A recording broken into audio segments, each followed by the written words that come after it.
Pour vous, Autocassette passe au crible les tout derniers modèles de voitures. Avec AD, 2000 garages et carrosseries multimarques en France, on refait les essais. On refait les essais, on s'intéresse au premier SUV 100% électrique signé Jaguar.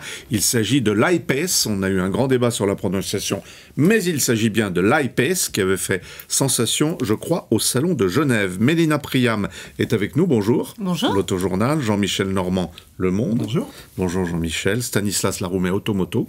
Bonjour. Bonjour. Et Jean-Christophe Lefebvre, l'automobile et l'entreprise.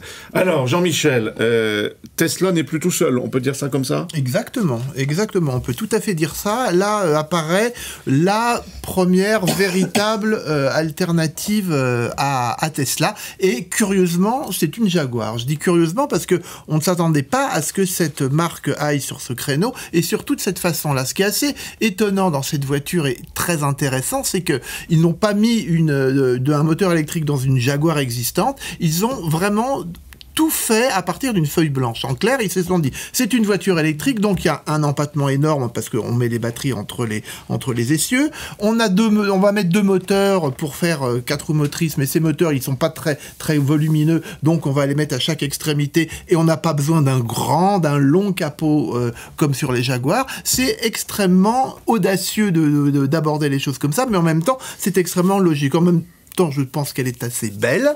Elle a une architecture de cabine avancée, ce qui est assez incroyable pour une Jaguar. L'intérieur est très bien fichu. C'est extrêmement agréable à conduire. C'est plutôt bien Et suspendu. on peut conduire longtemps. On peut faire 480 km avec, mais tout ça, c'est de la théorie. Je pense qu'on doit faire 400 km en mettant un 9 sous la pédale d'accélérateur. Et pas de clim. Et surtout pas de clim. Mais je trouve que c'est un bel exemple de voiture moderne. Oui, il est enthousiaste. Hein. Oui, mais moi aussi, je la trouve très plaisante à conduire.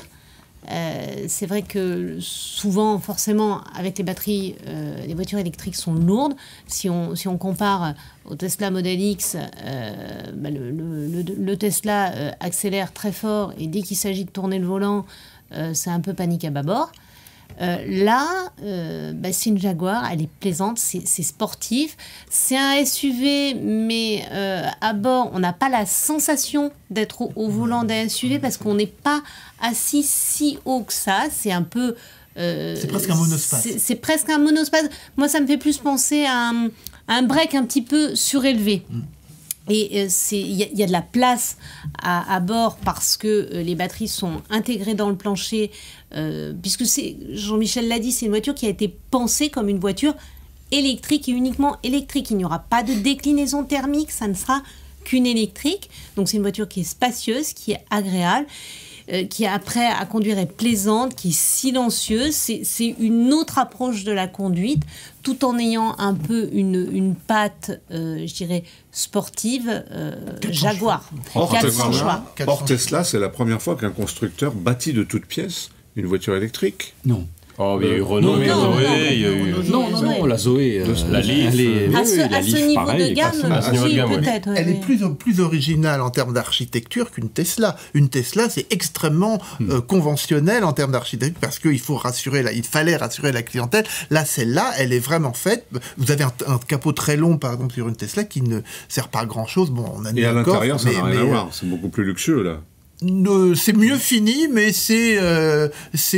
l'intérieur d'une Tesla est un élément aussi qui est plutôt positif. Hein. Mais effectivement, c'est une voiture qui surprend et qui surprend agréablement, surtout venant d'une marque qui n'était pas forcément, dont on n'imaginait pas qu'elle se lancerait là-dedans. Alors, vous vivez ça comme un pari, vous tous, ou est-ce que c'est eux qui ont raison ? Ils vont être devant tout le monde avec... Non, la première raison, il faut bien le dire, c'est que, comme pour les Allemands qui arrivent, dans le premium, avec ce type de véhicule aussi 100% électrique, c'est que ça va permettre de faire baisser la moyenne de CO2 émise. Donc là, c'est absolument incontournable, et Jaguar est très content pour ça, parce que la taille des moteurs et des véhicules chez Jaguar, c'est pas chez Fiat que ça se trouve. Jaguar Land Rover, c'est 90% de diesel aujourd'hui. Et ces gens-là se retrouvent complètement piégés par les normes. Donc il faut faire baisser les normes très très vite. D'où le grand saut. D'où le grand saut. Oui, oui. Voilà, on fait une voiture, mais c'est pas du bricolage, c'est fait intelligemment. Et puis c'est de l'image. Jaguar décline d'ailleurs l'i-Pace en voiture de course, puisqu'ils ont lancé, pour l'anecdote, un challenge avec des i-Pace, avec une coupe i-Pace en compétition. Donc ils font aussi de l'image avec cette voiture. Les batteries, Jean-Michel, vous m'avez donné un petit chiffre anecdotique, c'est... Les batteries, je crois qu'elles sont capables de recharger 9000 téléphones portables. Stanislas, Ça peut servir. quel regard vous portez sur... c'est comme Non, je trouve que, en effet, vous l'avez tous dit, hein, c'est que c'est la première fois qu'il y a un vrai concurrent à Tesla. Oui. Alors Tesla, on aime ou on n'aime pas. Moi, je suis assez dubitatif sur Tesla parce que ça n'a rien à voir avec l'automobile, mais il a quand même réussi son pari. Après, il y a plein de choses qu'il est en train d'entreprendre dont on ne voit pas la queue d'une cerise. Et bon, là, au moins, on a un vrai concurrent de Tesla, mais qui est un constructeur automobile établi depuis plusieurs dizaines d'années. Donc je pense que Jaguar a plus de chances que Tesla pour vendre sa voiture que Tesla dans le monde. À quel prix, Alors, Jean-Michel? le prix est de 70 000 € pour l'instant. Alors, il faut enlever une prime de 6 000 € en France.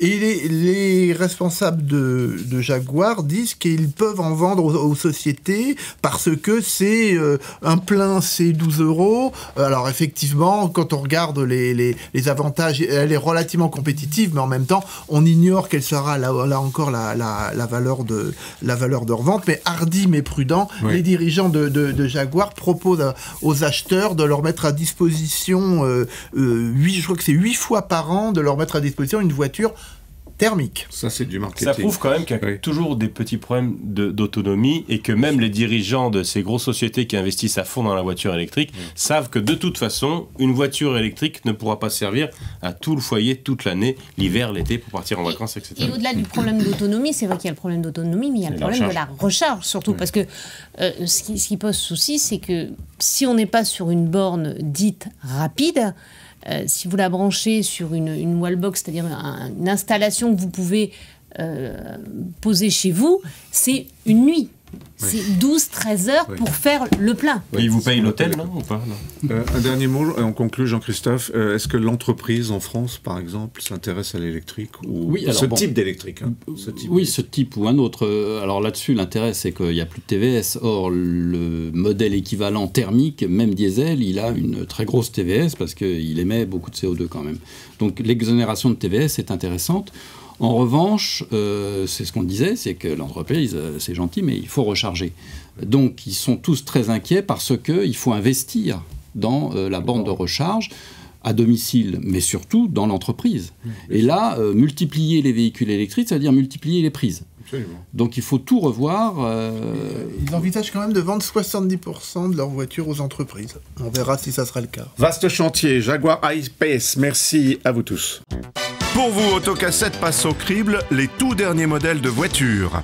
Avec aramisauto.com, vente de voitures neuves et d'occasion, on refait les essais.